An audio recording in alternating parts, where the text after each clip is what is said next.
சிவாய நமஹா. Next gen astro நேயர்கள் அனைவருக்கும் அன்பான வணக்கம். அடியாருக்கு அடியன் சந்தோஷ் திரிமேனி சிவாச்சாரியார். வரக்கூடிய அக்டோபர் மாதம் நிறைய நல்ல விஷயங்களை தரக்கூடிய அற்புதமான மாதமாக அமைகிறது. குறிப்பாக சொல்லணும்னா இந்த அக்டோபர் மாதத்தினுடைய அதாவது புதன்கிழமை அக்டோபர் 2ஆம் தேதி மகாலயபக்ஷ அமாவாசை வருகிறது. முன்னோர்களுக்கு தர்ப்பணம் செய்வதற்கு ரொம்ப உகந்தமான நாள் இது. அதே மாதிரி வியாழக்கிழமையிலிருந்து பார்த்திங்கன்னா அக்டோபர் மாதம் 3ஆம் தேதியிலிருந்து நவராத்திரி 9 தினங்கள் ஆரம்பிக்கின்றது. இதனுடைய முக்கியமாக அக்டோபர் மாதம் 11ஆம் தேதி வெள்ளிக்கிழமை சரஸ்வதி பூஜை, ஆயுத பூஜை வருகிறது. அதே மாதிரி அக்டோபர் 12ஆம் தேதி அதுக்கு மறுதினம் விஜயதசமி கொண்டாடக்கூடிய ஒரு அற்புதமான நாள். அக்டோபர் 15 வெள்ளிக்கிழமை சிவபெருமானுக்கு உகந்தமான பிரதோஷ தினம் சம்பவிக்கின்றது. அக்டோபர் 16ஆம் தேதி புதன்கிழமை சிவபெருமான், மகாவிஷ்ணு, பெண் தெய்வங்கள், கிராம தெய்வங்கள் போன்ற அத்துணை தெய்வங்களையும் வழிபாடு செய்வதற்கு ரொம்ப உகந்தமான நாள் அப்படிங்கிற ஒரு பௌர்ணமி. அதுவும் இந்த புரட்டாசி மாதத்திலே வரக்கூடிய பௌர்ணமி அப்படிங்கிறது ரொம்ப சிறப்பு வாய்ந்த ஒரு நல்ல நாள். அதே மாதிரி அக்டோபர் மாதம் 18ஆம் தேதி வெள்ளிக்கிழமை புரட்டாசி மாதம் முடிவடைந்து ஐப்பசி மாதம் ஆரம்பிக்கின்றது. இந்த ஐப்பசி மாதம்ங்கிறது துலா மாதத்தினுடைய ஒரு நல்ல நாள். இந்த துலா மாதம் அப்படிங்கிறது பார்த்திங்கன்னா முருகப்பெருமானுக்கு ரொம்ப உகந்தமான ஒரு நல்ல நாள் இந்த மாதங்கிறது. அது மட்டும் இல்லை, துலா மாதத்திலிருந்து தான் மழை அதிகமாக பெய்ய ஆரம்பிக்கும். அதனால தான் துலா உற்சவம் அப்படின்னு பார்த்திங்கன்னா காவேரி ஓடக்கூடிய பகுதிகளிலே ரொம்ப சிறப்பாக கொண்டாடுவார்கள். அப்புறம் ஐப்பசி மாதம் ஆரம்பித்த மறுநாள், அதாவது அக்டோபர் 19ஆம் தேதி முருகப்பெருமானுக்கு உகந்த கிருத்திகை வருகிறது, சனிக்கிழமை. அக்டோபர் 20ஆம் தேதி ஞாயிற்றுக்கிழமை விநாயக பெருமானுக்கு உகந்தமான சங்கடஹர சதுர்த்தி.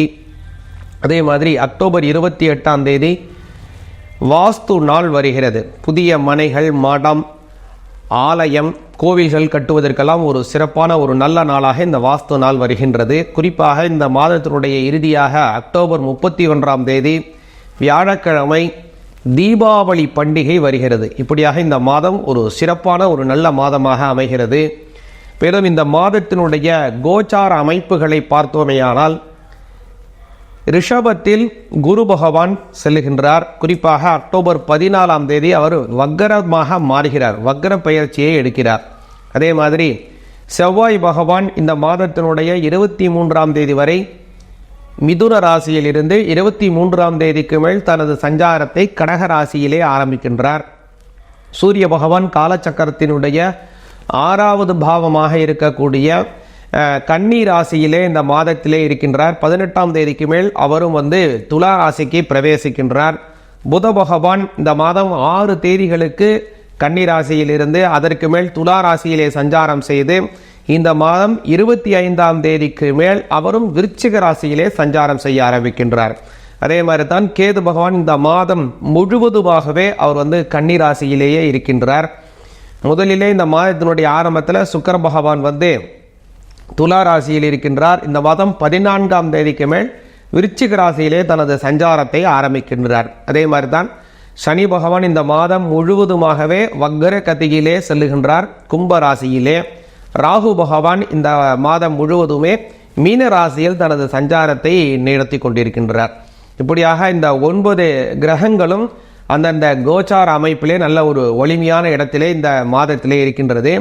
மேலும் இப்போ மேஷம், ரிஷபம், மிதுனம், கடகம், சிம்மம், கன்னி, துலாம், விருச்சிகம், தனுசு, மகரம், கும்பம், மீனம் அப்படின்னு 12 ராசிகளுக்கும் இந்த அக்டோபர் மாதம் 2024 எப்படி இருக்க உள்ளது அப்படிங்கிறத கொஞ்சம் தெளிவாக பார்ப்போம். சிவாய நமஹ. தனுசு ராசிக்கு அக்டோபர் மாதம் 2024 உள்ளான பலன்களை கொஞ்சம் விரிவாக பார்ப்போம். தனுசு ராசிக்காரங்க பொதுவாகவே அவங்களுடைய குணாதிசயம் அப்படின்னா ரொம்ப ஒரு கிளவரான ஒரு பர்சனாக இருப்பாங்க தனுசு ராசிக்காரங்க. ஏன்னா குரு பகவானுடைய ஆதிக்கம் அவங்களுக்கு இருக்கிறதுனால லக்னத்தின் ரீதியாக அவங்களுக்கு குரு பகவான் ஒரு நல்ல இடத்துல இருந்துட்டாங்க அப்படின்னா நல்ல ஒரு படிப்பு, நல்ல ஒரு பிளேஸ்மெண்ட், நல்ல ஒரு பெட்டர்மெண்ட்டான ஒரு வாழ்க்கை அவங்களுக்கு பிரகாசமாக இருக்கும். அப்படி ஒரு நல்ல ஒரு தோரணையான வாழ்க்கை தனுசு ராசிக்காரங்களுக்கு பொதுவாகவே இருக்கும். இப்போது இந்த மாதம் பிரத்யேகமாக அவங்களுக்கு பார்த்தோம் அப்படின்னா அவங்களுடைய ராசிநாதன் 6ஆம் இடத்திலே இருக்கிறார். அது மறைவு ஸ்தானம்ங்கிறது அடுத்த விஷயம். ஆனால் அந்த இடத்துல இருந்து வக்ரத்தை ஆரம்பிக்கின்றார். அது ஒரு நல்ல விஷயம் தனுசு ராசிக்காரங்களுக்கு. அதனால் அந்த 6ஆம் இடத்திலே குரு பகவான் வக்ரம் அடைவது மட்டுமல்ல, அவருடைய அந்த பார்வை 5, 7, 9 அப்படிங்கிற அந்த பார்வையினால் உங்களுடைய முக்கியமான வீடுகளை பார்க்கின்றார். முதல்ல அவர் பார்க்கறது உங்களுடைய ஜீவனஸ்தானத்தை பார்க்குறாரு. அப்புறம் உங்களுடைய விரயஸ்தானத்தை பார்க்கின்றார்.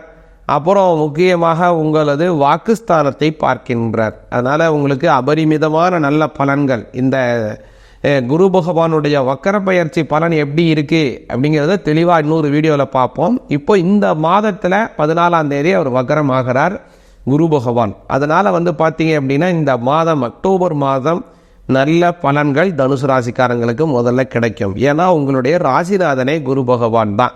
அதனால் நல்ல பொசிஷனில் உங்களுடைய ராசிநாதன் இருக்கிறதுனால உங்களுக்கு இந்த மாதத்தில் ஒரு நல்ல உயர்வு, அப்கிரேட், உங்களுடைய வாழ்க்கையில் உங்களுடைய தரம் அப்படிங்கிறது ஒரு மேம்படும்படியான ஒரு சூழ்நிலைகளை உருவாக்குகின்றது. அப்புறம் இன்னொரு நல்ல விஷயம் என்னென்னா, சனி பகவான் 3ஆம் இடத்துல தான் போகிறார். போன வருஷத்தோட கறந்தா ஒரு 10 மாதம் ஆச்சு. 10 மாதத்துலேருந்து 7.5 சனி முடிஞ்சிருச்சு உங்களுக்கு. இப்போ 3ஆம் பாவத்தில் தான் சனி பகவான் வக்கரம் அடைகிறார். 3ஆம் பாவத்திலே சனி பகவான் வக்கரம் அடைவது யாருக்கு நல்லதோ இதுவோ இல்லையா, தனுசு ராசிக்காரங்களுக்கு நல்லது. ஏன்னா 2ஆம் அதிபதி 3ஆம் இடத்தில் வக்கரம் அடைவது பண வரவுகள் அதிகரிக்கும். உங்களுக்கு வெகு நாட்களாக பண வரவுகள் குறைந்து இருக்கு, அல்லது பணம் வருது செலவாயிடுது, அல்லது கடன் இருக்கு, கடன் கட்டுவதற்கே வரக்கூடிய வருமானம் சரியாக இருக்கிறது, அல்லது கைக்கும் வாய்க்கும் சரியாக இருக்கு, அல்லது இப்போ எப்போதாங்க இந்த கடன்லாம் நிவர்த்தி ஆகும், எப்போதான் ஒரு தேவையற்ற செலவுகள் குறையும், எப்போதான் என் கையில் ஒரு 10 ரூபாய் நிற்கும், அல்லது எப்போதான் ஒரு வீடு வாங்குவேன், எப்போதாங்க ஒரு நல்லது நடக்கும்னு நினைக்கக்கூடிய தனுசு ராசிக்காரங்களுக்கு இந்த அக்டோபர் மாதம் ஒரு வரப்பிரசாதம், நல்ல ஒரு வரன்களை தரக்கூடிய நல்ல அமைப்பில் தனுசு ராசிக்காரங்களுக்கு இருக்குது. அதனால் இந்த மாதம் நல்லபடியாக பயன்படுத்துங்க. அது மட்டும் இல்லை, இன்னொரு சிறப்பு என்ன அப்படின்னா, இந்த மாதத்தில் 10ஆம் இடத்துல இருக்கக்கூடிய 3 கிரகங்கள், சூரியன், புதன், கேது, 3 கிரகம் முதல்ல இந்த மாதத்தில் ஆரம்பத்தில் இருக்குங்க. பொதுவாக என்ன சொல்லுவாங்கன்னா 10ல் ஒரு பாதியாவது இருக்கணும்பாங்க. ஏன் அப்படி சொல்கிறாங்க அப்படின்னா, 10ஆம் இடம் ஜீவனஸ்தானம். ஒரு மனிதனுக்கு நல்ல ஒரு ஜீவனம் முதல்ல அமையணும். அவனுக்கு ஒரு நல்ல வேலை வாய்ப்புகள், உத்தியோகம், புருஷ லட்சணம் அப்படின்னு சொல்லுவாங்க. வேகா அஸ்வ லட்சணம், உத்தியோகம் புருஷ லட்சணம். நல்ல ஒரு வேகமாக செல்லக்கூடியது எப்படி குதிரைக்கு அழகோ, அதுமாதிரி நல்ல ஒரு உத்தியோகம், பொருள் ஈட்டக்கூடியது ஒரு நல்ல மகனுக்கு அழகு அப்படிங்கிறது ஒரு நல்ல அபிப்பிராயம்.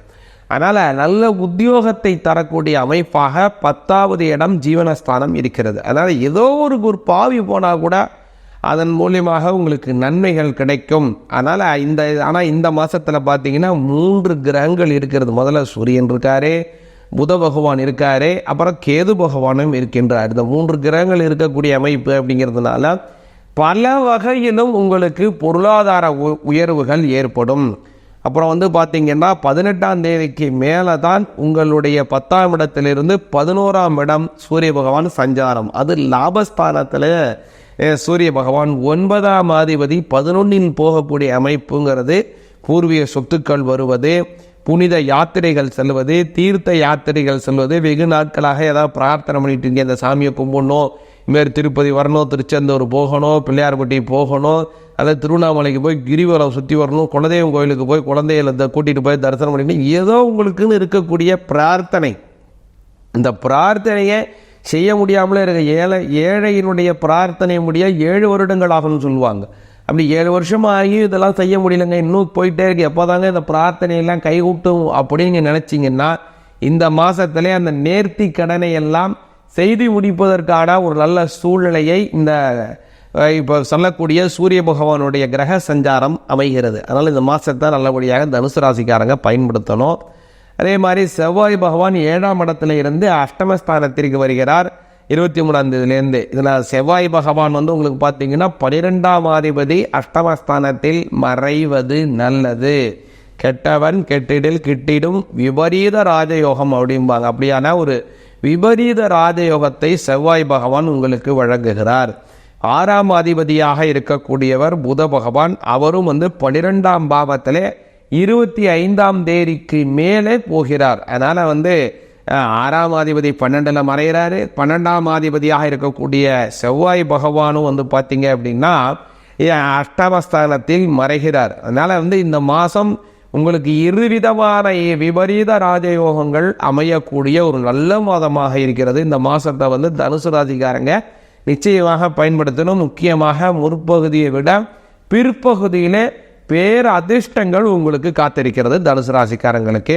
குறிப்பாக இந்த காலத்தில் நீங்கள் என்ன பண்ணணும்னா முருகப்பெருமான் வழிபாடு மிக மிக மிக மிக அவசியம். அதனால் முருகப்பெருமானை வழிபாடு செய்யுங்கள். அவருக்கு வேண்டுதல் அல்லது நேற்றிக் கடன் ஏதாவது இருந்தால் நிச்சயமாக செய்து முடியுங்கள். நல்ல பலன்களை முருகப்பெருமான் உங்களுக்கு வழங்குவார். சிவாய நமக. இப்போ நம்ம இந்த பார்த்த பலன் அப்படிங்கிறது, இந்த கோச்சார பலன் அப்படிங்கிறது உங்களுக்கு நல்ல பலன்களை பரிபூர்ணமாக தர வேண்டிய பலன்கள்.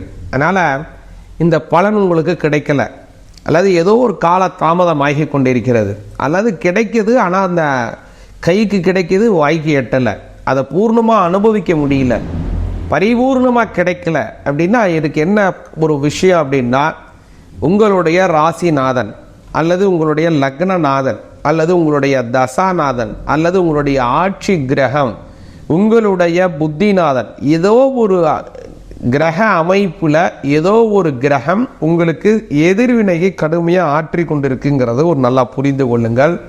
அதனால் இந்த எதிர்வினை ஆற்றக்கூடிய ஒரு கிரகத்திற்கு என்ன சாந்திகள் செய்யலாம், அல்லது அந்த தெய்வத்தை வழிபாடு செய்து இந்த பலனை பரிபூர்ணமாக நீங்கள் பெறணும் அப்படின்னா ஒரு தகுந்த நல்ல ஜோதிடரை பார்த்து நல்லபடியான நல்ல பலன்களை பெறுங்கள். அடியேனிடம் இது சார்ந்த விஷயங்களை நீங்கள் கலந்து ஆலோசனை செய்யணும், உங்களோட தனித்துவமான ஜாதகங்களை பார்த்து நல்ல பலன்களை பெற்று வாழ்க்கையில முன்னேறணும் அப்படின்னு நினச்சிங்கன்னா இந்த நம்பரை தொடர்பு கொண்டு அடியேனுடன் உங்களுடைய ஜாதகம் சார்ந்த ஆலோசனையை பெறுங்கள். சிவாய நமகா. நமது நெக்ஸ்ட் ஜென் ஆஸ்ட்ரோ அப்படிங்கிற இந்த சேனல் அப்படிங்கிறது நல்ல ஆன்மீக தகவல்களை உங்களுக்கு வழங்கக்கூடிய அற்புதமான சேனல். அதனால் இந்த சேனலை பின்தொடருங்கள். சிவாய நமகா.